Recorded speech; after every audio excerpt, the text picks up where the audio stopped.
완성시키는 그런 중요한 부분에도 교육 기능도 역시 모두 국가, 즉 다시 말해서 교육부가 모두 손아귀에 짊어지면서 모든 것을 통제하고 지시하고 감독하는 이러한 형태를 지금 우리 맞이하고 있다. 재정적인 측면도 마찬가지죠. 잘 아시다시피 국세와 지방세 비율이 8대2에서 지금 7대3으로 간다고 하지만은 아직도 지금 유연합니다. 아직도 여기에 지금 정부에 관여하고 계신 분들 보지만은 아직도 7대3 이건 아직도 멀었다고 보여요. 뭐 계속적으로 한다고 하지만은 이렇게 국세와 지방세에 의한 비율의 격차가 엄청난 큰 상태에서 지방에는 또 나가는 돈은 또 엄청나게 또 많습니다. 좀 보시면 알겠지만 세출이 보세요. 나가는 돈이 지방이 얼마나 정말로 열악한 상태가 돼 있는지요. 거기에다가 여기 공무원 선생님 계시기는 알겠지만은 국가에서 내려주는 국가 보조 사업이라고 하는 자체를 가지고 전부 다 뭐냐 사무를 내려줬으면은 거기에 따른 인력과 재정이 내려와야 되는데 인력과 재정이 내려오지 않습니다. 그냥 사무만 내려주죠. 그럼 어떻게 되냐? 지방자치단체는 전부 다 아주 열악한 재원 상태에서 그 국고과점의 매칭에 관련된 재원을 또 투여를 해야 되게 되죠. 그러면 그만큼 또 더 지방자치가 열악한 상태의 재정적인 악화로 치닫고 있는 거거든요. 이런 현상들이 지금 각 곳에서 벌어지기 때문에 지방자치단체에 우리나라 243개 자치단체, 특히 226개 기초자치단체 중에서 자기의 공무원의 인건비도 충당하지 못하는 자치단체가 50%가 넘어서고 있습니다. 지금 현재 상태가. 이러한 형태에 지금 오고 있다. 인력 구매도 마찬가지지만 국가의 60.7% 정도가 국가의 인력이 편중돼 있고 운영도 마찬가지입니다. 지역 균형에 관련된 사업이라고 하는 것은 국토부 또는 교육부 또는 산업자원부 또는 행정안전부 다 같이 붙어서 해야 됩니다. 협조하고 협력하고 모든 것을. 그런데 이런 형태가 곳곳에서 부처 할거주의에서 잘 이루어지지 않아요. 주도권 싸움이 이루어지고 재원 배분을 같이 협력해서 이루어져야 되는데 누가 권한을 가져야 되고 누가 재원을 더 가져가려고 하려고. 이런 상태 때문에 부처에서 할거주의가 이루어지기 때문에 협조가 되지 않아서 제대로 이루어지지 못합니다. 이것들이 지방에 그대로 곳곳에 내려오기 때문에 이런 현상들이 비일비재하게 나타나는 현상에서 어떻게 분권화가 제대로 이루어지고 있느냐.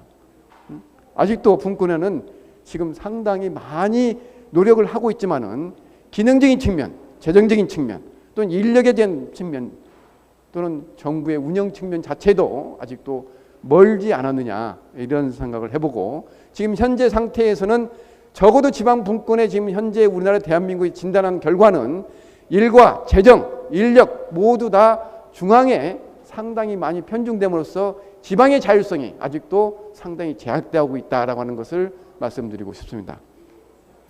자, 그 다음에 지역 균형에 발전된 것도 한번 보죠. 지금까지 참여정부 때부터 이 정부까지 이 정부는 지금 아직 멀었으니까 지금 또 야심차게 또 많은 준비를 하고 있는데 지금까지 많은 노력을 했지만은 지역균형 발전 정책이 왜 이루어지지 못할까라고 하는 것은 세 가지의 부분에서 분권화라든지 전 분업이라든지 분산 정책들이 제대로 이루어지지 못했다는 겁니다. 사람을 내려주고 안 되니까 신행정수도를 안 되니까 공공기관을 내려보내고 행정기관을 내려보내고 이렇게 해서 분산하고 딱 하는 자체가 제대로 규모의 경제에 맞지 않게끔 이루어지는 공간적인 편성이 이루어져 버렸고 또 하나는 지역 산업에 대한 육성을 통해 가지고 그것을 분업 체제로 이루어서 그 자체를 지역 산업을 일으켜서 지역 경제를 회생시키고자 하겠다는 그러한 노력조차도 이게 지역 전략 사업의 차례변화를 제대로 못하고 거의 다 비슷한 산업을 위주로 하거나 또는 계속적으로 그 지역 전략 산업을 고착화 상태에서 다양하지 못한 상태에서 계속 어때요? 후퇴하는 측면을 가지고 있다. 그다음에 기능적인 측면도 제대로 못하고 그래서 이렇게 분산, 분업, 분권 자체가 지금 제대로 이루어지지 못했기 때문에 이 지역 균형 정책이 지금 잘 발동이 돼서 이 균형이 잘 이루어지면 되는데 이것이 제대로 못하니까 지금 균형이 잘 이루어지지 못하지 않느냐. 특히 지방정부라든지 중앙정부 할 것 없이 이 지역 균형에 관련된 것은 모두 다 나서야 되는데 실제로 그게 협력이 잘 이루어지지 못하고 있는 현실이에요. 특히 여기 보시겠지만 지방 분권과 균형 발전 정책을 추진하려고 하는 그런 아주 추진 체계의 거버넌스가 기존에는 대통령 직속 하에 지방 분권 위원회가 있었고 또 국가 균형 발전 위원회가 있었습니다. 그래서 분권은 지방 분권회가 담당하고 이 균형 발전에 관련된 국가균형위원회가 담당을 했는데 실제적으로 이것이 제대로 작동하지 못하는 것은 서로 같이 연계가 되지 못해서 협력이 이루지 못하니까 시너지가 잘 나지 않았다고 계속적으로 지적이 된 거예요. 그래서 이번에는 잘 아시는 바와 같이 이제 어제부른가요? 이 자치분권과 균형발전에 관련된 법을 통합해가지고 특별법 통합법을 이제 그 정부의 입법안이 이제 입법 예고가 끝났죠. 24일 어제 오늘 며칠이죠? 27일이죠. 24일이니까 벌써 이틀 지났네요. 네, 지났습니다. 이래서 계속적으로 이렇게 분리된 상태에서 이루어졌고, 그다음 또 하나는 이 균형의 발전에 관련된 정책이 이 중앙 주도적인 탑다운 방식으로 이루어졌다는 부분이에요. 그러니까 국가가 권력을 가지고 또는 권한을 가지고 직접 지시하고 통제하고 감독하고 이런 현상에 탑다운 방식으로 했다는 겁니다. 그다음에 학문을 깔고 또는 도로를 개선하고 또는 공공기관을 이전시키고 이건 전부 다 중앙이 주도해서 중앙이 탑다운 방식으로 해온 겁니다. 이게 중앙 주도적인 탑다운 방식 정책으로 이루어지니까 이게 지방에 대해서 스스로 자율적으로 하고자 하는, 그래서 이 지역에 대한 경제가 살아날 수 있도록 민간이 이게 활성화되고 시장이 활성화될 수 있는 자율성이 이게 기반이 돼야 되는데 중앙이 전부 다 주도적으로 전부 다 이루어졌다는 부분이에요. 이러한 부분들.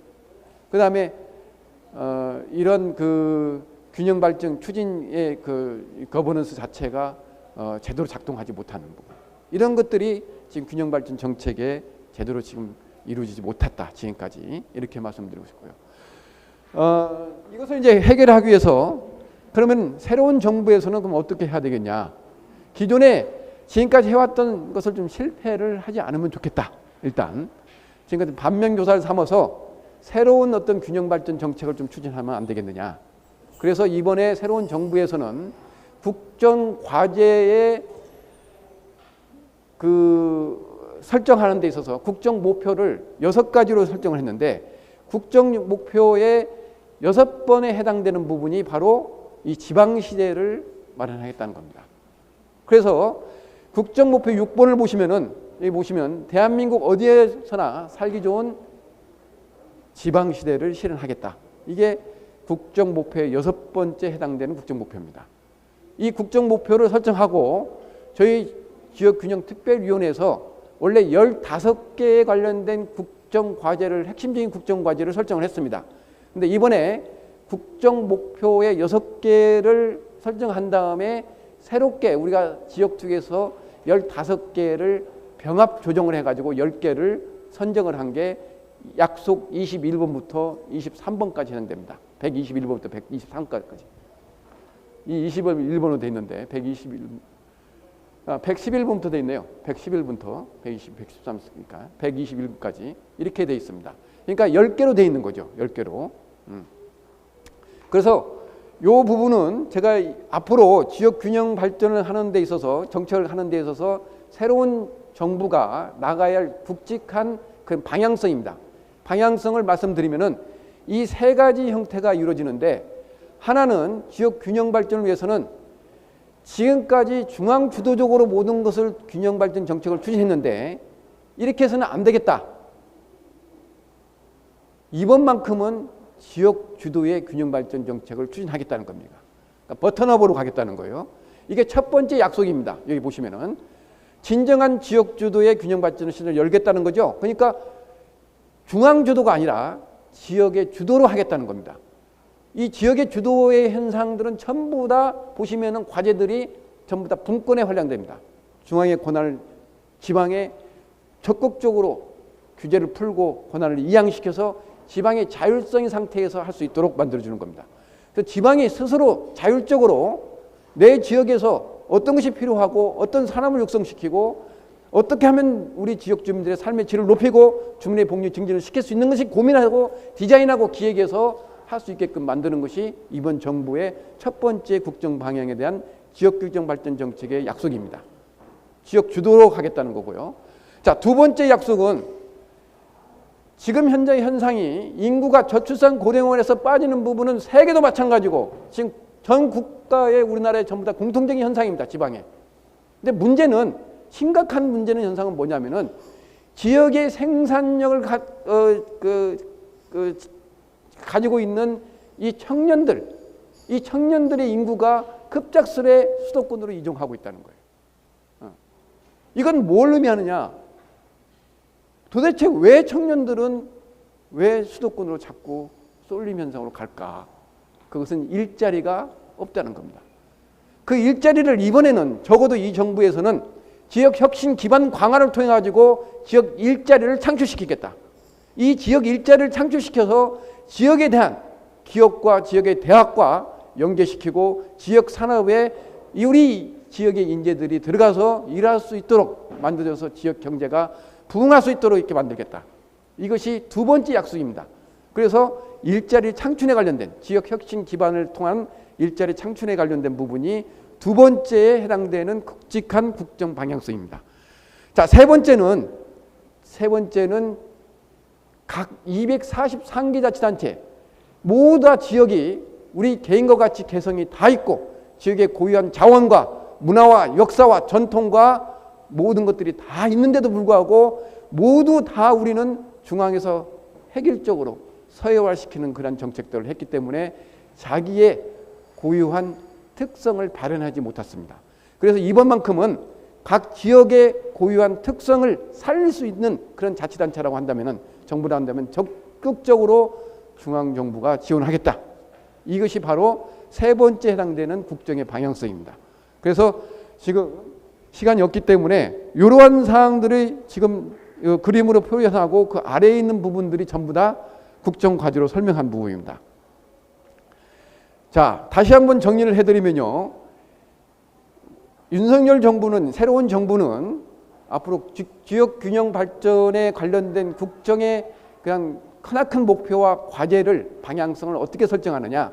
중앙 주도가 아니고 지방 주도로 가겠다는 거하고, 그 다음에 하나는 일자리를 창출시키겠다는 거고, 지역의 고유한 특성을 살려서 공간적인 불균형 문제를 좀 풀어보겠다. 이번만큼은. 이 속에서 과제가 설정이 되는데, 하나는 분권적인 측면을 굉장히 중요시하는 거예요. 지방에 자율성을 주는 거니까. 자율성을 주니까. 그 다음에 또 하나는 대폭적인 규제라든지, 지금까지 중앙에서 했던 규제라든지, 그 다음에 지금까지 하지 못했던 세제를 대폭적으로 혜택을 주겠다는 겁니다. 이것이 가장 야심차게 이번에 이 새 정부에서 균형 발전 차원에서 마련한 두 가지 하나의 핵심적인 사업들이 있습니다. 프로젝트가. 그것이 바로 교육 자유 특구라고 하는 거하고 또 기회 발전 특구 두 개가 있습니다. 이 교육 자유 특구는 간단히 얘기하면 지금까지 아까 가지고 있던 모든 지역의 인재라든지 우리가 전부 다 할 것 없이 모두 다 교육부에 의해서 만들어서 전부 다 좌우지됐거든요. 교육부가 모든 것을 시설이라든지 교육의 교과 과정이라든지 또는 교사라든지 이런 것을 전부 다 지정하고 규제했습니다. 이렇게 해서는 모두 독점하고 있다는 자체는 서비스 질이 좋아질 수가 없습니다. 누군가 경쟁을 해야 되거든요. 그래서 이번만큼은 이 지방의 교육 자체를 지방 스스로가 한번 해볼 수 있는 그런 특구를 마련해서 거기서 스스로 할 수 있게끔. 그러려면 어떻게 되느냐. 교육이 지금까지 교육부가 가지고 있는 자체의 규제를 완전히 풀어버리고 거기에 대해 스스로 지방자치단체에서 기획하고 디자인해서 교육의 자율성을 주고 지역 인재를 양성시키는 그러한 프로그램을 여기서 할 수 있도록 만들어주자. 이것이 교육 자유 특구입니다.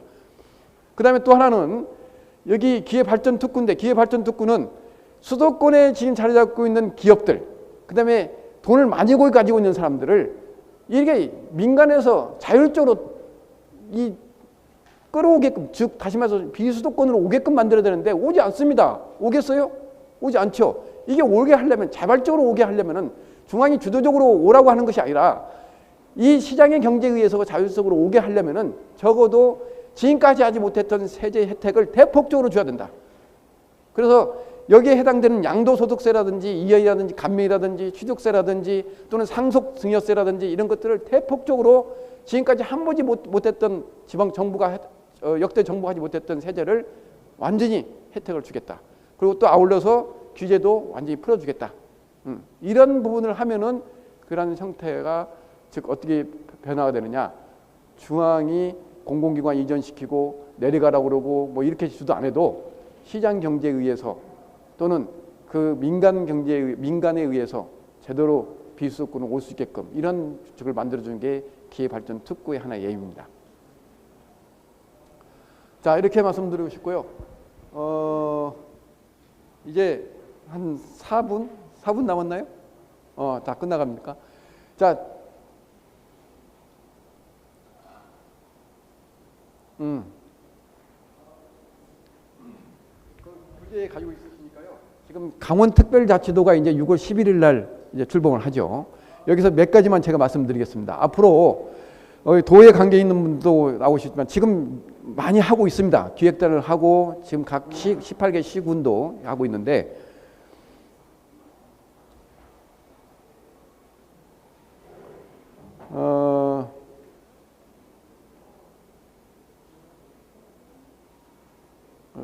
이게 잘 안 되네요.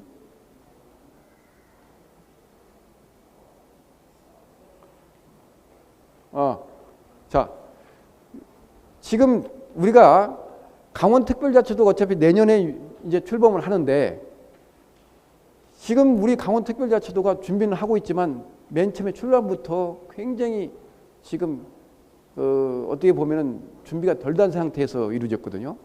그래서 법 조항은 23개 조항밖에 없습니다. 지금 특별법에. 근데 제주특별자치도는 출범할 때부터 342개로 출범했어요. 그다음에 제도 개선건을 1000건을 가서 발굴해가지고 하고 시작했습니다. 그럼 뭘 의미하냐? 우리는 지방선거라든지 이런 것에 그냥 편성해가지고 갑자기 이루어진 거예요. 그러니까 이게 준비할 시간이 없었죠. 근데 중요한 것은 이제 준비를 해야 되는데 어떤 쪽에 준비를 해야 되느냐? 지금 아마 어느 정도 준비는 됐을 겁니다.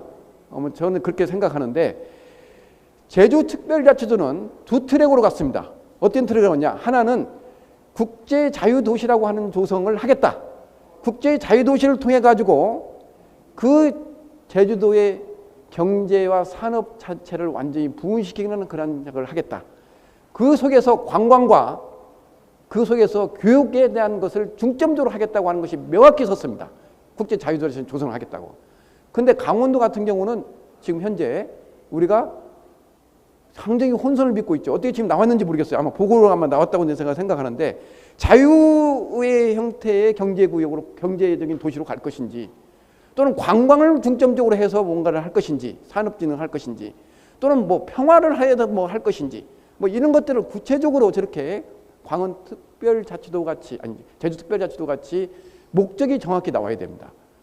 그 다음에 또 하나는 적어도 제주특별자치도의 사항은 홍콩이나 또는 싱가포르 같이 규제를 완전히 다 완화시켜 버려 가지고 거기에서 실제적으로 외국인들을 유치하는 행동을 통해서 관광을 활성시키고 거기에 따라서 상당히 많은 그런 효과를 냈거든요. 그 우리도 강원특별자치도도 이러한 것들을 어떤 고민할 필요가 있다. 그다음에 또 하나는 이제 특별법에 대한 개정안을 이제 제출을 해야 되는데 하나는 이제 뭐냐면 분권적인 그런 부분에서 발굴을 해야 되고요. 또 하나는 사업 부분에서 발굴을 해야 되는데 분권적인 부분에 같은 경우는 지금 어느 정도 돼 있는데 그래도 아주 빈약합니다. 그래서 제주특별자치도에 관련된 사항들의 분권적인 부분, 중앙에서 권한을 가져올 수 있는 부분들을 빨리 발굴을 하는데 거기에서 발굴하는데 우리는 틀리는 게 뭐냐면은 제주특별자치도는 하나의 행정체제를 광역자치단체의 하나의 단일계층으로 이루어진 거예요. 시군을 폐지시켜버렸습니다. 기초자치가 없습니다. 그러니까 서귀포시와 제주시와 북면과 남면의 시군 4개 시군 기초단체가 있었는데 이걸 폐지했거든요. 광역자치라는 단일체제 행정체제에 그런 지위를 부여시키고 거기에 대한 특례를 부여시켰다는 거예요. 근데 강원도 같은 경우, 우리 같은 경우는 우리 특별도는 그대로 강원도가 있고 강원특별자치도가 있고 18개 시군이 그대로 있습니다. 기초단체가.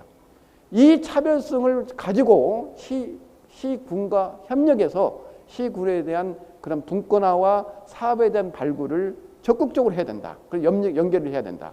이 부분들을 좀 말씀해드리고 싶고요. 또 하나는 성공적이려면은 반드시 이 사업 발굴을 할 때, 사업에 대한 것을 발굴을 할 때, 이 특례 조항을 발굴할 때, 이 사업은 발굴할 때는 어디하고 연계시켜야 되느냐? 강원특별자치도가 어떤 도시로 가야 될 것인지 목적이 뚜렷하지 않으면 사업이 연계가 안 됩니다. 그렇지 않겠어요? 제주도 같은 경우는 국제자유도시를 통해 가지고 외국인들을 유치하고 관광당 산업을 일으키고 교육을 그야말로 최고의 품질 좋은 교육을 여기서 만들겠다고 하는 것이 있겠기 때문에 거기에 관련된 사업들이 연계가 됐단 말이에요. 거기에 관련된 사업들이 전부 다 연계가 됐는데 우리 강원특별자치도는 지금 목적 자체가 어떻게 나왔는지 모르겠지만 이것이 분명히 나타나야지 사업에도 연계성이 높다.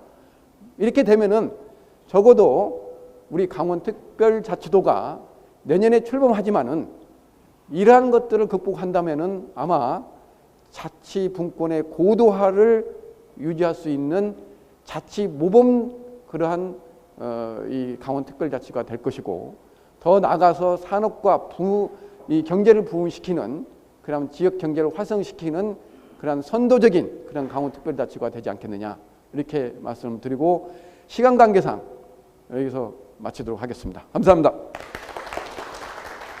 시간이 너무 부족하니까 지금 계속 사인이 오기 때문에 제가 뭐 너무 이게 뭐 숨도 틀림없이 말씀을 드렸습니다.